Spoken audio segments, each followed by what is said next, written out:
Qarabağın hücumçusu Nəriman Axundzadə karyerasını MLS-də davam etdirəcək. Az əvvəl ABŞ təmsilçisi ilə danışıqlara nöqtə qoyulub. Ağdam klubu bu keçiddən müəyyən qazanc da əldə edəcək. Xəzər Lənkəranın yetirməsi 2016-cı ildən Ağdam klubuna məxsusdur. Azərbaycan televiziyasının sədr müavini Rafiq Həşimova ağır itki üz verib. Bu barədə Azərbaycan Yazıçılar Birliyinin katibi şair Səlim Babullaoğlu məlumat yayıb.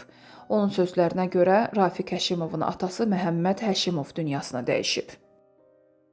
Ötən ilin dekabrın 23-də Şəmkir rayon sakini 1957-ci il təvəllüdlü Mahmudova Solmaz Dadaş qızının üzərində zorakılıq əlamətləri olan meyidinin aşkar olunması barədə rayon prokurorluğuna məlumat daxil olub.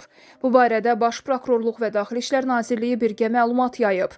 Prokurorluq və polis əməkdaşları tərəfindən birgə icra olunan kompleks istintaq və əməliyyat axtarış tədbirləri nəticəsində cinayətin üstü açılıb.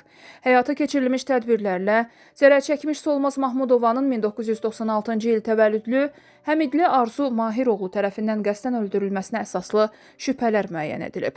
Faktla bağlı Şəmkir rayon prokurorluğunda Cinayət Məcəlləsinin 120.1-ci qəsdən adam öldürmə maddəsi ilə başlanmış cinayət işinin ibtidai istintaqı davam etdirilir. Arzu Həmidli polis əməkdaşları tərəfindən saxlanılaraq istintaqa təhvil verilib və prokurorluq tərəfindən şübhəli şəxs qismində tutulub.